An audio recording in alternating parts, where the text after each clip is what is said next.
नमस्कार सर जी। सर जी अपना शुभ नाम और परिचय दीजिए। निखिल वालिया स्माइली मानसून संस्था यहाँ मंडी में चला रहा हूँ और एक समस्त संस्कारों के नाम से एक अलग से संस्था यहाँ पर चलाई जा रही है। तो सर आप मंडी के जो ये मंदिर है इसके बारे में और इसकी मूर्ति के बारे में कुछ बताएंगे दर्शकों को। मंडी में जो आप मंदिर देख रहे हैं ये पंच परमेश्वर पंचवक्तर महादेव का मंदिर है।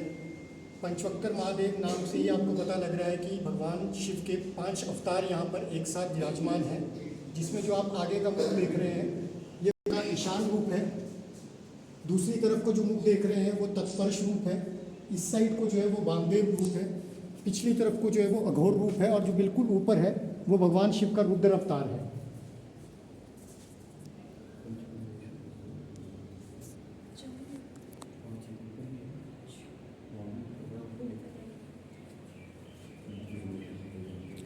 ईशान रूप से आप समझ सकते हैं कि ईशान का मतलब है संवेदनशीलता। तो भगवान जो है वो बिल्कुल शांत रूप में यहाँ पे विराजमान है। दूसरी तरफ आप तत्पुरुष की बात मैंने की, तत्पुरुष अर्थात भगवान तपस्या में विराजमान है। तीसरी तरफ यहाँ पर अघोरी रूप है। अघोरी रूप पे आप जानते ही हैं कि अघोर रूप भगवान का किस तरह का रूप है। वामदेव अर्थात भगवान स्त्री रूप पे है और रुद्र अर्थात बिल्कुल ही रुद्र रूप पे भगवान यहाँ पे बैठे हुए हैं। ये जो मंदिर है, और दूसरी तरफ एक चीज़ और बताऊँगा, ये जो भगवान शिव की गोद में विराजमान है, लोग इसे कहते हैं कि ये भैरवनाथ है, परंतु ये भैरव नहीं, ये गौरा मैया माता पार्वती इनकी गोद पर विराजमान है। अंदर और बाहर जो ये मूर्ति स्थापित है, ये दोनों मूर्ति जो है एक तरह की है, दोनों में कोई फ़र्क नहीं है। बाहर भी यही है और अंदर भी यही है।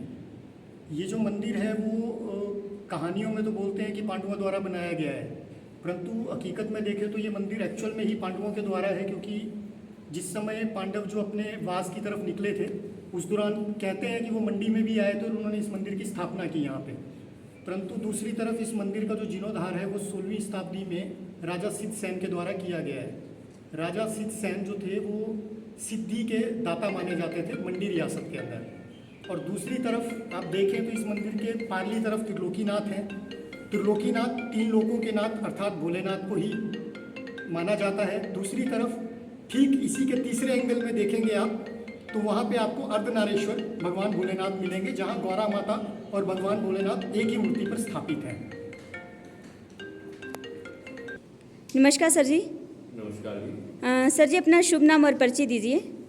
महेश शर्मा, मैं राजस्थान से या हिमाचल परिवार के साथ भ्रमण के लिए आए हुए हैं।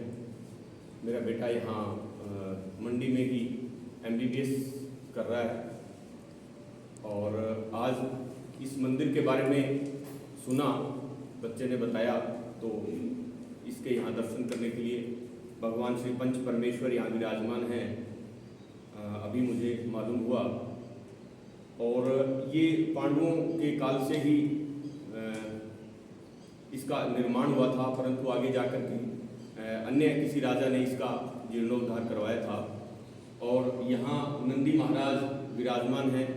ये भगवान भोलेनाथ के वाहन भी हैं और जहाँ भी भगवान भोलेनाथ की